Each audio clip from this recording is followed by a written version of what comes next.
Saya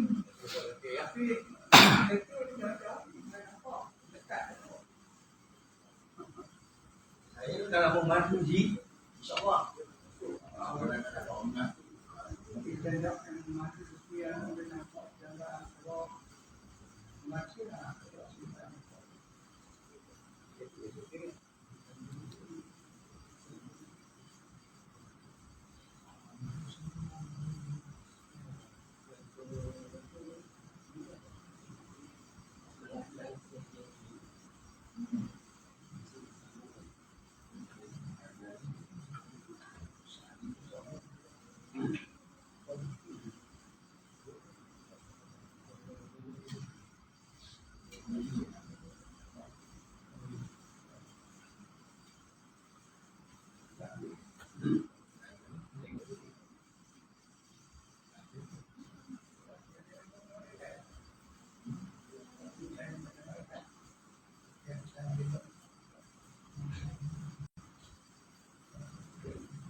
Good.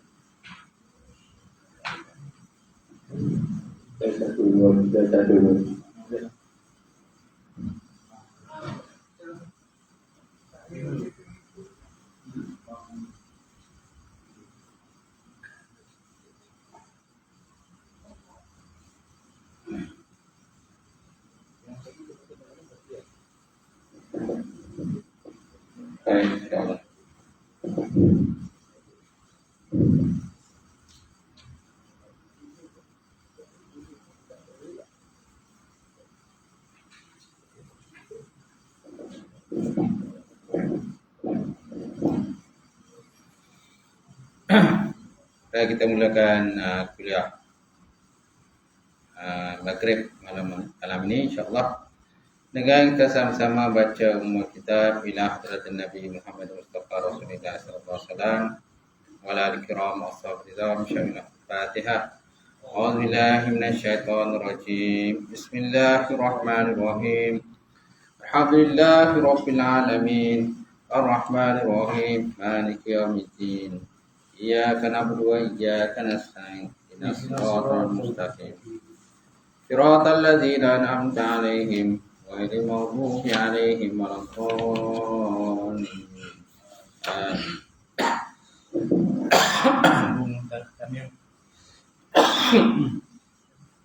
Assalamualaikum warahmatullahi wabarakatuh. Waalaikumsalam warahmatullahi. Alhamdulillah wahdah saraqa wa'dah wa nasara 'abdah wa azza jundahu wa hazamal ahzaba wahdah. Asyhadu an la ilaha illallah wahdahu la syarikalah wa asyhadu anna Muhammadan 'abduhu wa rasuluh. Allahumma shalli wa sallim ala sayyidina wa nabiyina wa habibina wa maulana Muhammad imamul muttaqin wa qatil jahilin wa ala alihi wa sahbihi wa man da'a bi da'watihi wa sanna bi sunnatihi ila yaumil. Rabbi ishrah li sadri wa yassir li amri wa hlul 'uqdatam min lisani yafqahu qawli. Amma ba'd. Fa inna asdaqal hadis kitabullah wa khairal hadi hadi Muhammad sallallahu alaihi wasallam wa syarrul umuri muhdatsatuha wa kullu muhdatsatin bid'ah wa kullu bid'atin dhalalah wa kullu dhalalatin finnar. Allah Subhanahu wa ta'ala fil Qur'anil Karim Ba'da billahi minasyaitonir rajim. Qul hal yastawi allazina ya'lamuna wal ladzina la ya'lamun. Innama yatazakkaru ulul albab. Sadaqallahul azim. Kata olehmu ya Muhammad, adakah sama orang-orang yang berilmu dengan orang yang tidak berilmu? Biasanya orang-orang yang menerima peringatan daripada Allah Subhanahu wa taala adalah orang yang diberikan akal yang sempurna oleh Allah. Qala Nabi sallallahu alaihi wa ala alihi washabbihi wa baraka wa sallam. Ma yuridullahu bihi khairan yufaqihu fiddin. Yang bermaksud barang siapa dengan Allah Ta'ala akan kebajikan dan sibukkan kepahaman di dalam agama. Yang mati semulakan Tuan Imam, tentunya semulakan Tuan Binar, kemudian pengurusi surau, jatang kuasa surau, sidang jemaah muslimin, muslimat yang dirahmati Allah Ta'ala. Alhamdulillah kita panjatkan puji dan syukur kepada Allah Subhanahu wa Ta'ala kena dengan limpah guna rahmat daripada Allah. Tuan-tuan, lagi kita dapat bersama insya-Allah malam ni. Kita sambung kitab Asas Akidah ni. Rukun Apa? rukun Islam surat 22. Surat 22. Rukun Islam. Ya,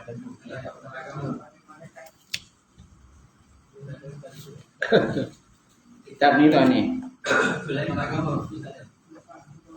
Ni stop dulu. Dah depan. Dia nak Tamir minta kita baca kitab ni lah untuk bulan ni lah. Okay.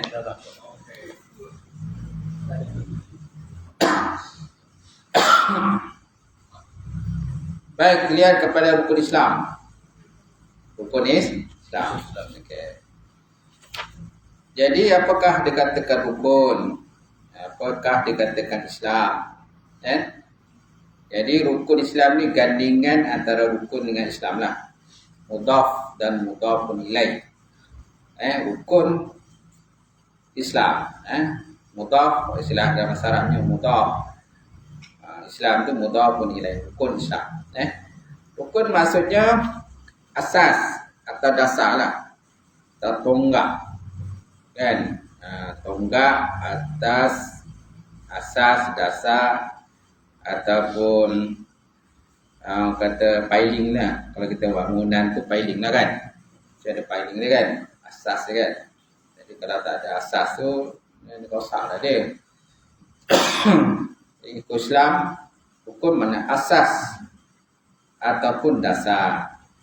Islam berarti penyerahan diri lah. Penyerahan diri semata-mata kerana Allah Subhanahu Wa Taala. Ataupun mana lain Islam ni selamat ataupun sejahtera. Cuma dari segi definisi ataupun ta'arifnya ialah penyerahan diri kita semata-mata kerana Allah Taala. Kemudian yang ketiga, rukun Islam bermaksud asas atau dasar penyerahan diri, tunduk dan kepatuhan kita kepada Allah Subhanahu Wa Taala, iaitu dengan melakukan perintah Allah Taala serta meninggalkan larangan atau pertengahan Allah Subhanahu Wa Taala. Atau mana rukun Islam lah. Rukun Islam 5 perkara, betul tak?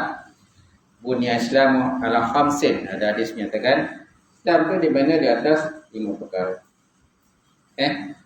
Kita ingat dengan hadis Jibril. Ada satu hadis Jibril itu di mana Nabi SAW didatangi oleh seorang lelaki lah. Seorang lelaki yang bersangatan putih pakaiannya dan rambutnya bersangat hitam. Tidak ada bekasan bersamping pada pakaian dia. Dia masuk dan duduk di depan Rasulullah SAW. Sahabat yang lain semua tengoklah.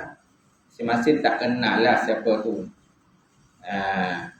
Dia duduk depan Nabi di mana lututnya bertemu dengan lutut Rasulullah SAW. Kemudian dia bertanya beberapa soalan lah. Antaranya ialah Ma Islam. Ma Islam, apakah dikatakan Islam? Maksud Ma Islam itu ialah apakah rukun Islam? Ma Islam, Ma Iman, Ma Ihsan, Mata Sa'ah. Bilakah berlaku kiamat? Dia ada 4 soalan lah diajukan. Dan Nabi SAW pun menjawablah apa dia kata Islam itu. Islam antu'mina billah. Islam itu iaitulah kamu syahadatu an la ilaha illallah anna Muhammad Rasulullah wa iqamis salah wa ita'iz zakah wa shaum Ramadan wal hajjul bait man istata'a alaihi sabila. Islam itu ialah kamu mengucap kalimah syahadat lah. Penyaksian bahawa tiada Tuhan yang sembah melainkan Allah Subhanahu Wa Taala. Kemudian kamu mendirikan sembahyang. Saya semalam 5 kali lah. Kemudian kamu membayar zakat. Kemudian apa lagi? Puasa di bulan Ramadan. Kemudian hajjul bait man istata'a ilaihi sabila.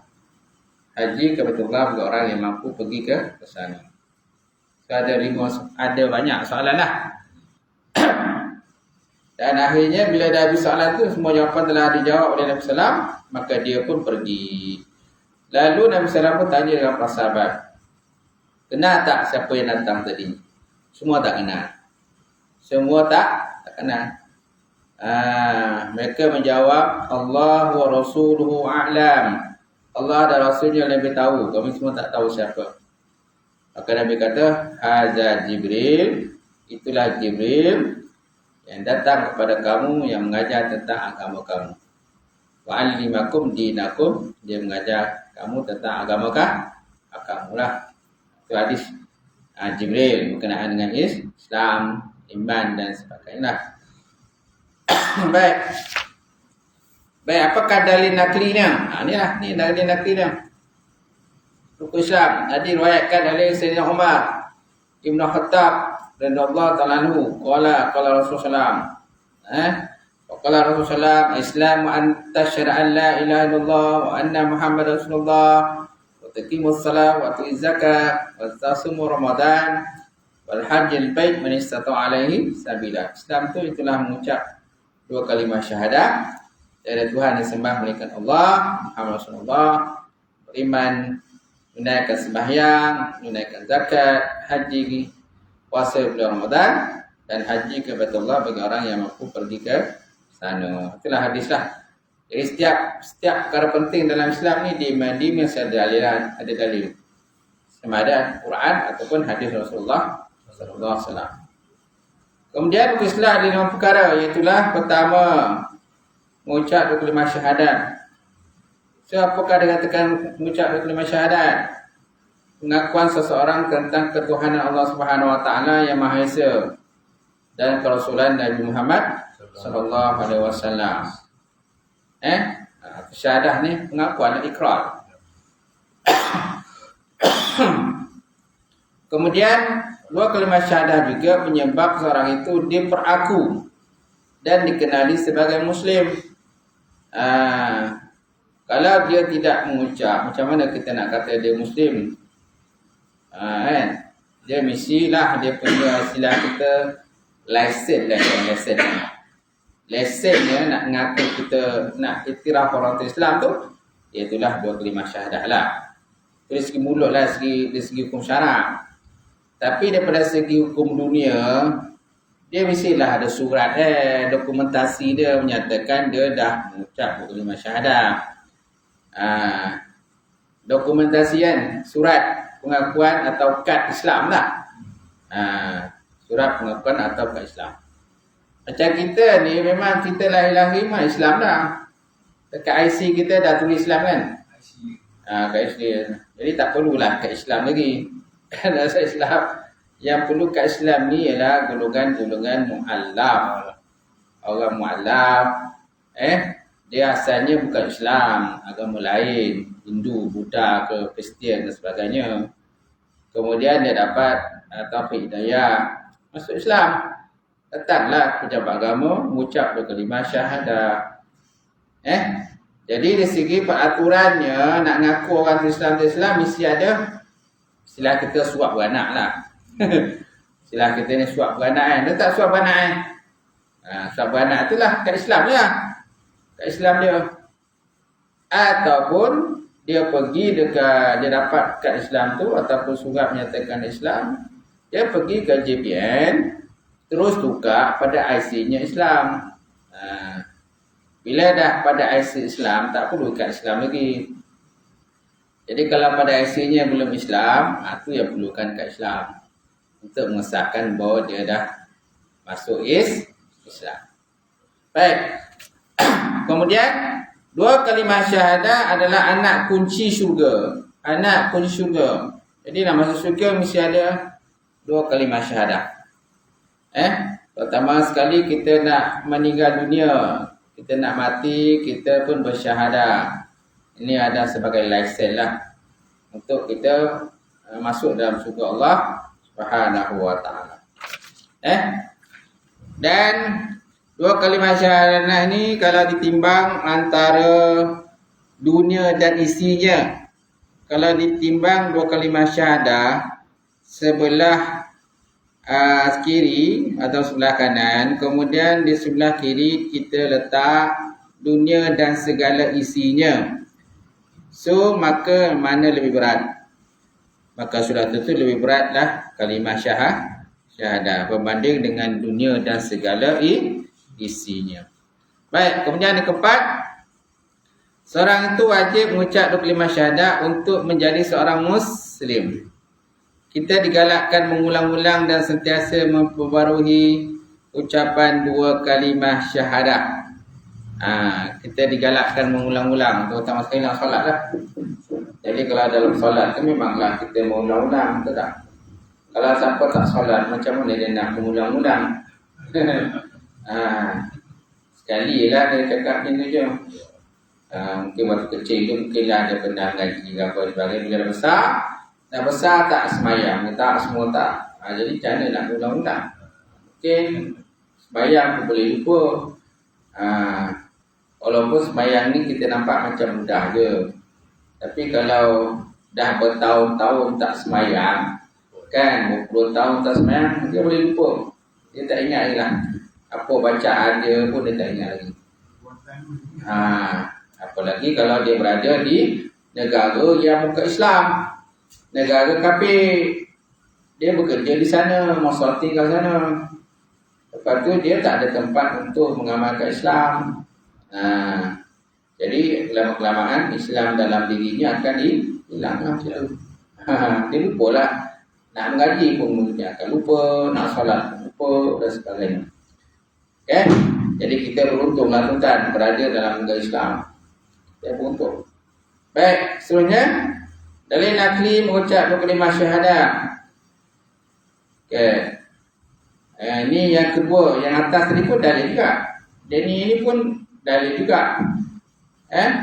Berdasarkan hadis diriwayatkan daripada Ubadah bin Samit radhiyallahu ta'ala anhu bahwa Nabi sallallahu alaihi wasallam pernah bersabda, "Man syahida an la ilaha illallah wahdahu la syarikalah wa asyhadu anna Muhammadan abduhu wa rasuluh wa anna Isa abdullah wa rasuluh wa kalimatuhu alqaha ila Maryam ruhun minhu wa anna jannata haqq wan naru haqq adakhalahu Allahu jannata alaman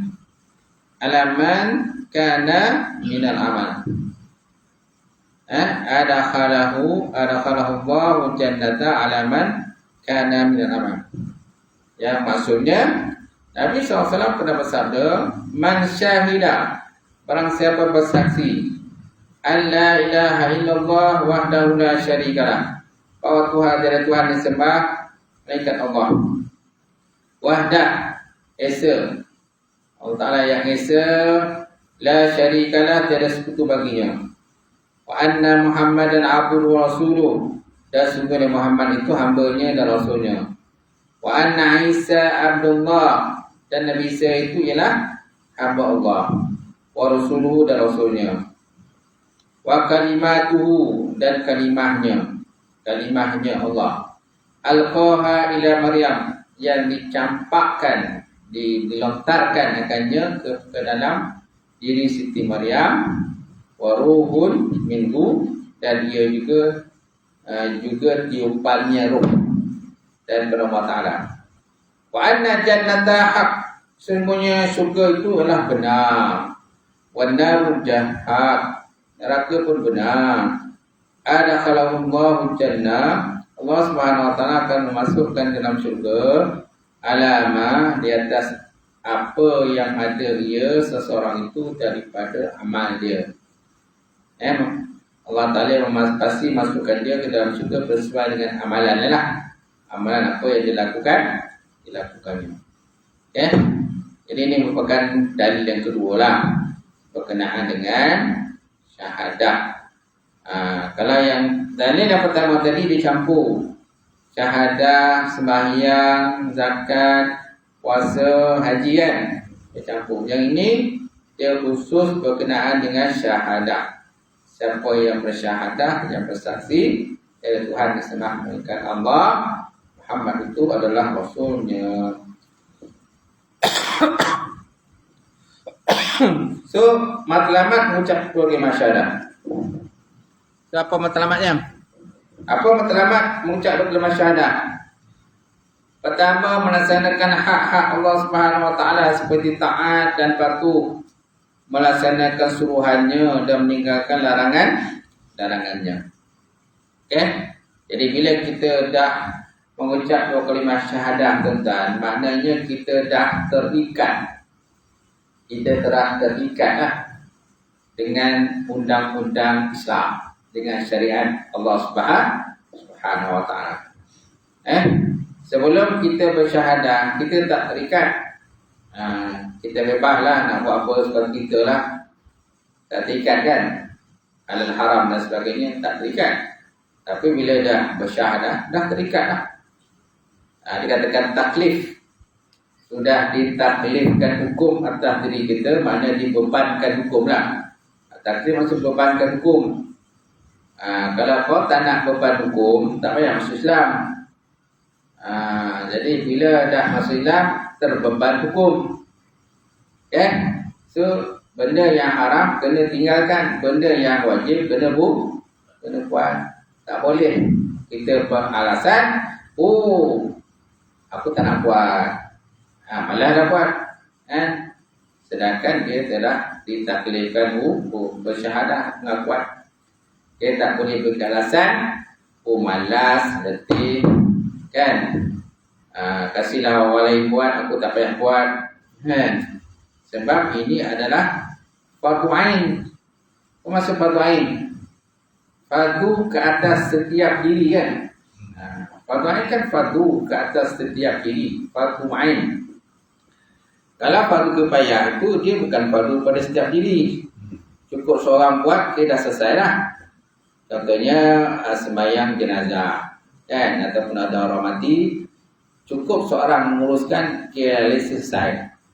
Selagi mana tak ada orang buat, maka tak selesai lah, tak dihukum tu. Tapi dalam bab fardu ain ni, setiap ain, setiap diri kan, kena buat. Tak boleh beralasan malas, letih dan sebagainya. Kalau tak, kau tak payah masuk Islam. Gitu. Betul tak? Itulah tadi ditaklifkan hukum. Jadi masalah mengucapkan kalimah syahadah, melaksanakan hak-hak Allah Ta'ala lah. Seperti taat dan patuh, melaksanakan suruhannya dan meninggalkan larangannya. Okey. Kemudian yang kedua, melaksanakan hak Rasulullah, hak Rasul. Seperti menjadikan Nabi Muhammad SAW itu sebagai contoh ikutan yang paling baik. Bila bersyahadah, dalam syahadah kan ada sebut wa anna Muhammadar Rasulullah, kan? Wa anna Muhammadan Rasulullah, ataupun wa anna Muhammadan abduhu wa rasuluh. Rasanya Muhammad itu adalah nabinya, rasulnya, tak? Hambanya. So maknanya kita terikat dengan Nabi. Terikat dengan Nabi. So kena ikutlah akhlak-akhlak mulia yang ada pada Rasulullah sallallahu alaihi wasallam. Tak boleh kita kata aku tak nak ikut Nabi dah. Nabi kalau apa gunakan bersyahadah? Sebab dalam syahadah itu ada pengakuan. Pengakuan Nabi Muhammad itu Rasulullah. Ada. Dan bila dah mengaku Muhammad itu Rasulullah, kita kena meninggalkan syariat Nabi-Nabi yang lain. Nabi Musa ke, Nabi Isa ke, syariat Nabi yang sebelumnya, naklah kita tinggalkan. Tak bolehlah kita masih ikut lagi. Aku nak ikutlah ajaran Nabi Ibrahim. Aku nak ikutlah ajaran Nabi Musa. Nabi Musa ni hebat, kan? Dia lawan Fir'aun, dia hebat, dia banyak kelebihan. Tak? Tak boleh juga. Macam mana hebatnya Musa tu pun kita tak boleh ikut. Sebab dia syariat dia dah habis dan terbatal, kan? Tak ada lagi dah syariat dia. Yang ada adalah syariat Muhammad sallallahu alaihi wasallam, kita kena ikut. Okey? Kemudian yang ketiga, memperbaiki menjadi muslim saja. Jadi baiki diri lah. Perbaiki diri daripada semasa ke semasa. Okey? Dan dua kalimah syahadah ni boleh terbatal, kan? Dia terbatal, kan? Yang kita mengaji kitab ni, kan? Hakikat dia beriman ni ada, kan? Kat sini kan ada dalam bab ni perkara-perkara yang boleh membatalkan dua kalimah syahadah. Kita boleh tengok ni lah perkara yang membatalkan.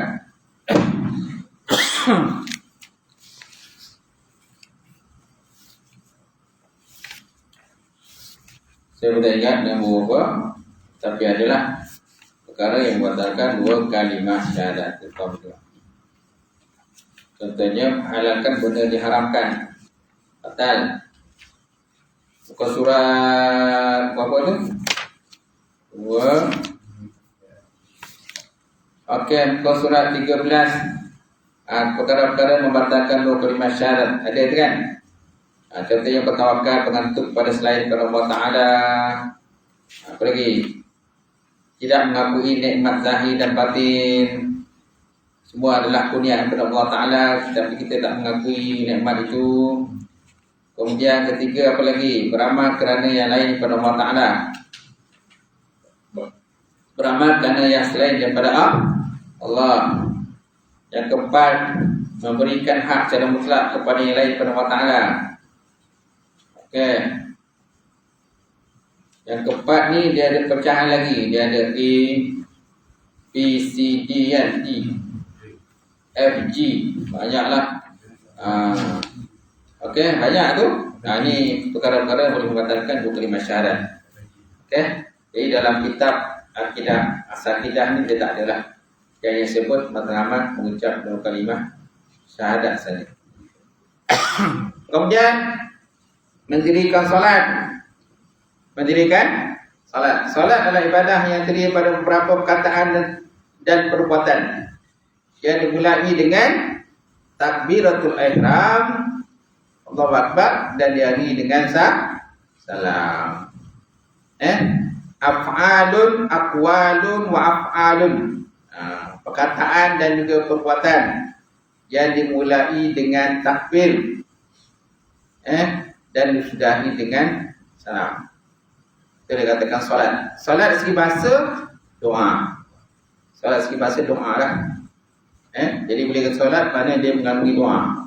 Dari segi istilah, itulah yang suatu perbuatan atau perkataan yang dimulai dengan takbir Allahu Akbar dan disudahi dengan salam. Okey. Kemudian solat fardu wajib dilakukan 5 kali sehari. Faham ni? Kemudian wajib fardu ain. Ada katakan fardu ain tu wajib ain atas setiap muslim yang mukallaf. Mukallaf ialah orang yang berakal sempurna lagi balik. Apa? Mukallaf ataupun muallaf. Tapi sini mukallaf lah. Muallaf ni yang dijinakkan hati. Tapi walaupun dia muallaf, dia tak ada takbirkan hukum pada dia. Tempoh muallaf ni 5 tahun. Kalau ikut apa tu Maiz punya, tempoh muallafnya 5 tahun. 5 tahun tu kira dia muallaf. Lepas 5 tahun mukallaf. Mukallaf. Betul tak? Masalahnya kadang-kadang ada yang tak mengaji, tak belajar. Bila tak belajar, macam mana kita nak katakan dia muallaf? Mengaji tak ada, belajar tak ada, ikut kelas tak ada, semua tak ada. Apa yang buat pemantauan? Yang mu'alaf. Ada. Mu'alaf ni dia ada setiap mu'alaf tu dia dibagi, kalau di Negeri Sembilan ni sukarelawan. Sukarelawan rakan ziarah nama dia. Sukarelawan rakan ziarah. Ada 60 orang sukarelawan rakan ziarah ni. Kan, satu sukarelawan dawah tu dia akan pegang kadang sampai 20 orang lah. 20 orang mu'allaf. Jadi mereka akan diajarlah apa lain, sembahyang, puasa, ngaji dan sebagainya. Okey. Jadi kalau mereka dapat ikut kelas tu, selalu ikut kelas, cepat nak pandai. Kalau malah ikut kelas, nampak nak pandai. Nanti kadang-kadang 10 tahun pun tak mukalam-mukalam lagi. Asli mu'alaf Dia ada mu'alaf tu tapi tak ada nampak orang sama-sama kita untuk menegakkan Islam. Dia akan melakukan ziarah dia. Rakan ziarah yang berkunjung datang ke rumah. Kita tanya dia ada tak rakan ziarah? Rakan ziarah ni biasanya yang 5 tahun ke bawah dia ada rakan ziarah. Kalau lebih 5 tahun, tu dia kena cari sendirilah guru.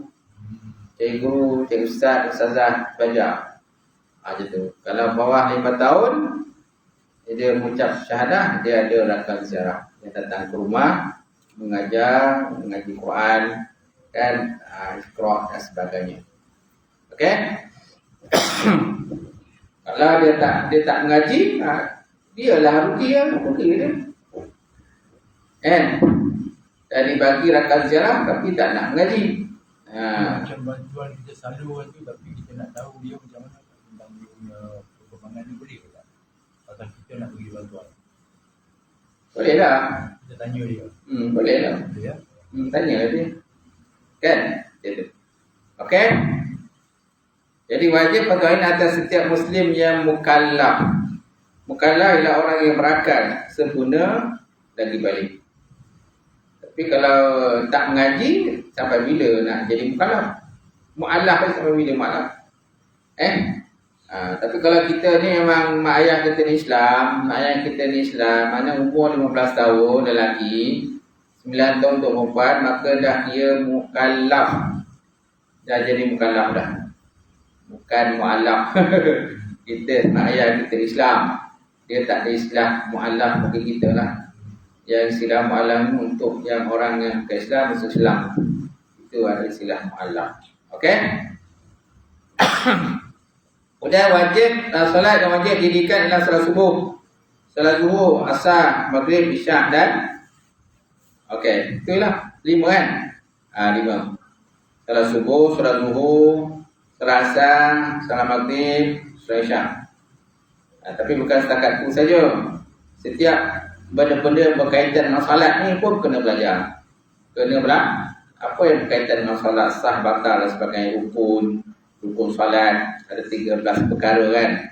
Kalau terlupa dalam solat macam mana, apa yang perlu dibuat. Kalau terkena najis dengan solat, apa yang perlu dibuat, sah ataupun tidak. Itu sebabnya kena belajar tu. Kena belajar kan ngaji. Bila kau tak belajar, tak mengaji, tengok orang sembahyang, kita bersembahyang. Jadi bila apa berlaku pada diri kita, tak tahu sah ke batal ke, bacaan tu betul ke tak betul. Kan?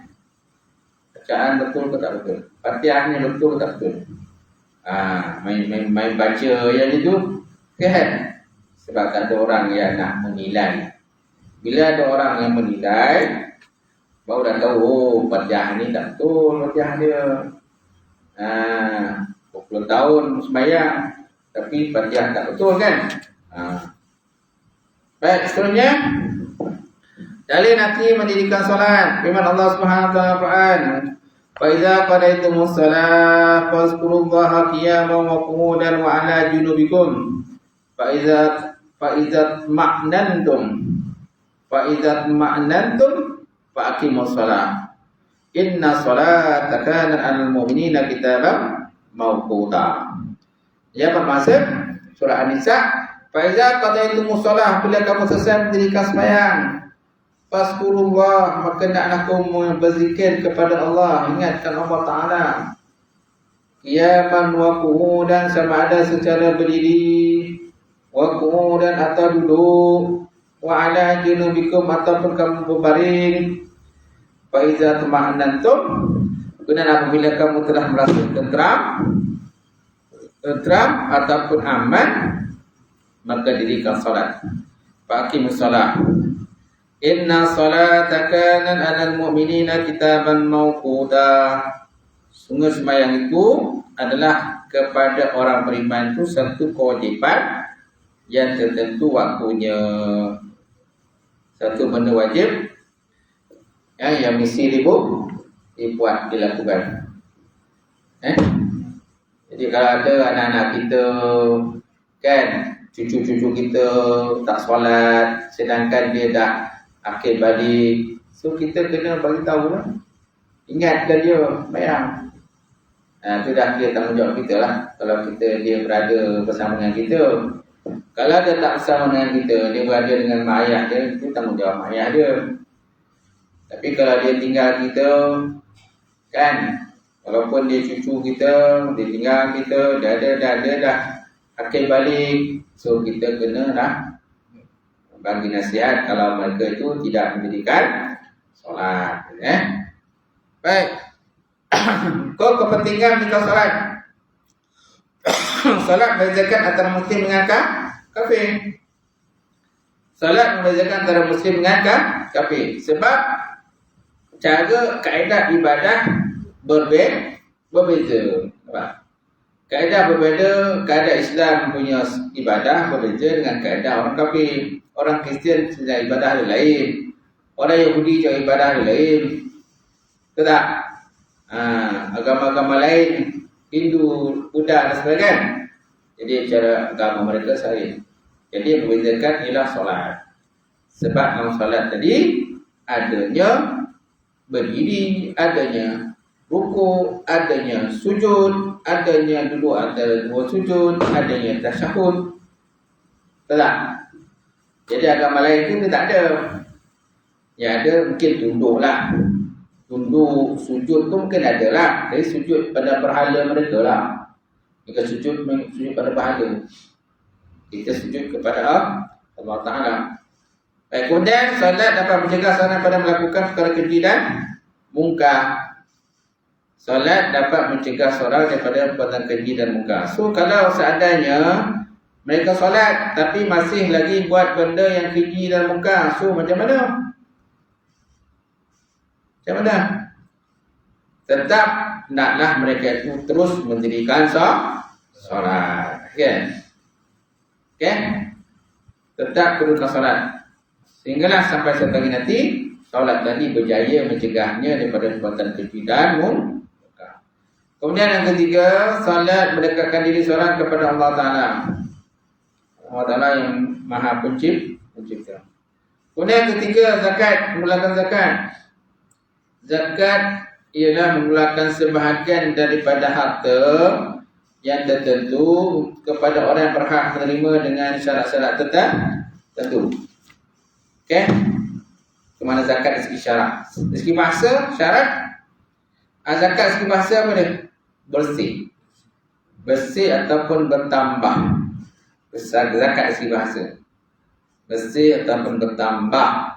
Zakat dari segi syarak, itu tadi mengeluarkan sebahagian daripada harta tertentu. Sebahagian itu bukan banyak pun. Sebahagian ni bukan makna setengah. Sebahagian ni kalau katanya zakat emas dan perak 2.5 kan, 2.5. So banyak 2.5. Tanam-tanaman kan, so banyak 25% je daripada jumlah pendapatannya lah. Dalam masa setahun itu jumlah pendapatan dari kira-kira semua. Itu juga dengan kambing. Kambing pun kalau kambing dengan lembu kan, dia ada kiraan tu 40 ekor kan, 50 ekor. Yang wajib dipulangkan seekor je.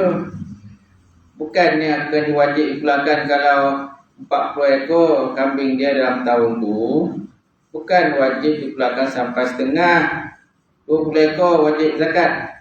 Adakah begitu? Tidak. Hanya seekor je. Nampak? Itu masuk sebahagian tu. So sebahagian ni bukan bermakna 1/2.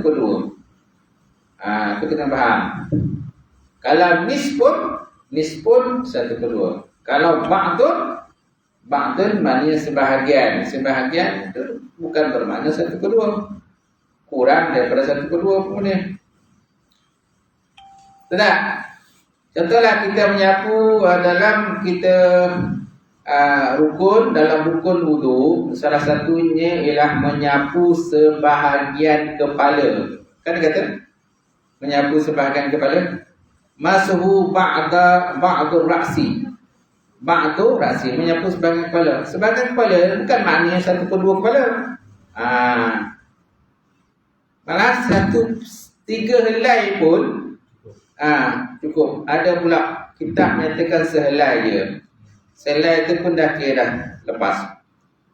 Kan? Kalau 3 helai tu kira sunat lah. Sunat 3 helai.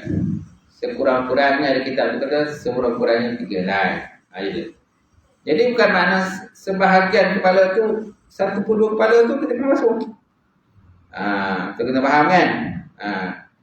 Jadi Islam ni bagus, cantik kan? Jadi maknanya dia tak membebankan kepada umat dia. Tak adalah perlu nak keluarkan semua daripada ternakan tadi, binatang, kambing kan, lembu dan sebagainya. Hanya keluarkan seekor je, betul tak? Itu pun gambar yang tak buat, betul tak? Ataupun 1/22/5 kan, zakat emas perak tu, zakat kata perniagaan kan, kan dia wajib keluarkan 2.5 saja. Bukan perlu keluarkan semua pun, 50% tak ada daripada pendapatan tahun tu. Emas tu dia jumlah semua tu. Ya. Semua sekali. Ya, 2.5 daripada keseluruhan pendapatan. Walaupun kita pakai benda tu. Tahun tu lah. Tak banyak lah. Dia sampai berapa dia punya jumlah itu yang perlu kita bayar zakat kalau emas. Ada pengiraan dia. Ya. Kita kena tanya Ustaz. Ya. Tanya Ustaz zakat lah, dia ada pengiraan dia berapa. Okey. Kemudian syarat wajib zakat fitrah ialah muslim. Kemudian masih mempunyai makanan yang lebih pada tahun itulah. Masih mempunyai makanan lebih pada tahun itu dan masih hidup. Kita masih hidup. Zakat terbagi pada dua, zakat fitrah kemudian zakat harta. Zakat fitrah ialah zakat yang wajib dikeluarkan ke atas setiap muslim yang cukup syarat-syaratnya. Zakat harta ialah wang zakat simpanan, zakat emas dan perak, zakat perniagaan, zakat ternakan, zakat pertanian, zakat saham dan zakat pendapatan. Zakat pendapatan. Kemudian firman Allah Ta'ala surah Al-Baqarah, wa aqimus shalah wa atuz zakah warka'u ma'ar dirikan sembahyang, tunaikan zakat dan rukuklah bersama dengan orang-orang yang rukuk. Baik, kepentingan melakukan zakat.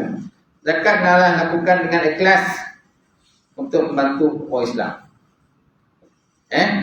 Mesti lakukan ikhlas. Jangan orang kata terpaksa. Janganlah. Ini memang orang kata sukarela lah. Kan memang tanggungjawab kita. Kerana ada hadis menyatakan pada sebahagian daripada harta orang kaya itu ada bahagian orang miskin. Betul tak? Betul. Kemudian zakat adalah dilaksanakan dengan memenuhi syarat-syarat yang ditentukan. Zakat akan dibagi kepada asnaf. Dia ada asnaf. 8 asnaf penerima zakat. Pakai miskin, mu'allaf, amil. Nampak? Amil. Nanti kena berobot nak jadi amil ni. Berobot jadi amil. Bila time nak gaya kan, bulan Ramadan. Sebab apa? Amil mendapat 1/8. 1/8 daripada jumlah kutipan lah. Yang dapat pada bulan Ramadan itu. Kalau banyak, orang bayarkan dia zakat, banyaklah sampai. Tak? Dia pula imam, dapat pula one off lagi. Nak gaya. Pembagian nak gaya macam tu. Berabut. Baik, kemudian mu'allaf. Kemudian orang yang terbelenggu. Orang terbelenggu di bawah satu kuasa atau keadaan. Ar-riqab. Afirikab. Kemudian orang yang berhutang, gharimin. Gharimin baru berhutang lah. Berhutang pada jalan Allah Ta'ala. Bukan berhutang kerana nak berjudi, itu tak boleh. Berhutang nak berjudi, berhutang nak beli nombor ekor, berhutang nak orang kata beli arak. Betul tak? Ini tak boleh lah. Kemudian fisabilillah dan Ibnu Sabil. Ibnu Sabil maksudnya orang yang merantau. Ibnu Sabil orang merantau yang terputus bekalan. Orang musafir dia terputus bekalan, duit terputus. Jadi katakan Ibnu Sabil. Okey? Zakat menjadikan harta bertambah berkat. Jadi kalau kita nak harta kita bertambah berkat, keluarkan zakat. Ataupun sedekahlah. Ganti-gantilah sedekah. Gitu. Zakat dapat bersihkan diri pada dosa. Zakat membantu ekonomi umat Islam. Zakat mengeratkan silaturahim. Wallahu a'lam bishawab. Sekadar itulah tentang perbincangan kita malam ini. Dan apa yang kita bincangkan, Allah nafa'an, insyaAllah. Amin. Soalan? Tanya Ustaz, apa betul tak dia kata 25 dia kata betul? Sebab apa? Rukun Islam 5, semayang 5 waktu, jari pun 5. Jadi? Kata betul lah, tapi ayah lah betul. Dia orang kata betul lah, nombor 5 betul. Saya cucu 5. Saya cakap dengan anak saya. Betul apa tu? Rukun Islam 5. Oh ya. Semayang 5. Jari pun 5. Tengok orang mau kata pun jadi 5. Itu dah kira ramalan. Tak ada pula, tak ada kaitan pun tentang nombor tu. Nombor ni tak ada kaitan. Tak? Tak ada kaitan dengan ajal maut. Tak ada kaitan dengan musibah, untung nasib. Dia tak ada kaitan lah dengan nombor ni. Sebab baik buruk, untung nasib itu semua dari hakikatnya daripada Allah Subhanahu Wa Taala. Tak ada kaitan dengan, kalau orang kafir itu mungkin nombor 4 tu mungkin, kalau orang Cina nombor 4 apa dia kata? Mati lah. Mati ya. Tak ada ong lah. Nombor 8 hidup. 8 hidup. Kalau nombor 4 ni celaka. Itu sebab Cina dia tak suka nombor 4. Tengok kalau flat kereta dia tak ada nombor 4. Tapi ada juga orang Cina flat kereta nombor 4 ada juga saya tengok.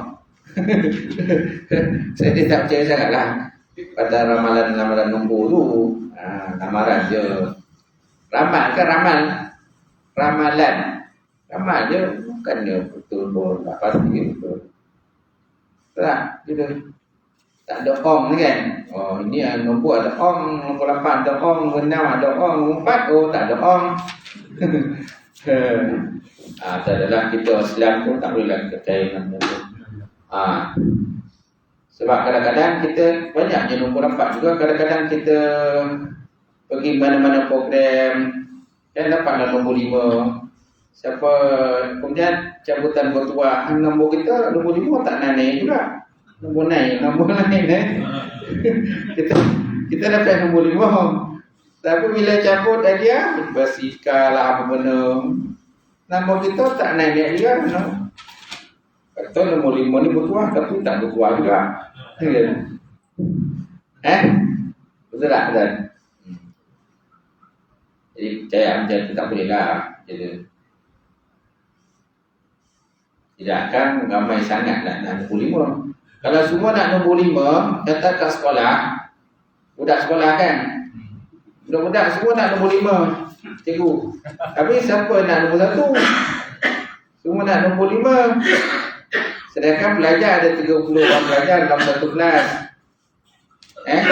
Dalam satu kelas ada 30 pelajar. Yang nombor 5 tu seorang je ada nombor 5. Yang lain tu nombor 1, nombor 2, nombor 3. Sampailah nombor 30. Masing-masing dapat satu nombor. Betul tak? Jadi tak ada yang dapat share nombor 5. Okay? Wallahu a'lam bissawab. A'udzubillahi minasyaitonir rajim. Bismillahirrahmanirrahim.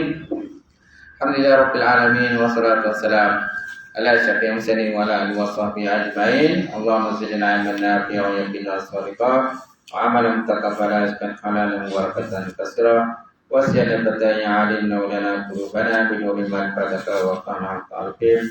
Allahumma faqqihna fid din. Allahumma faqqihna fid din. Allahumma ja'al hadza jamal marhuma wa taqabbal min ba'dika farqan ma'suma. Rabbana atina fid dunya hasanah wa fil akhirati hasanah wa qina azabannar. Alhamdulillah rabbil alamin. Taqabbalallahu minkum.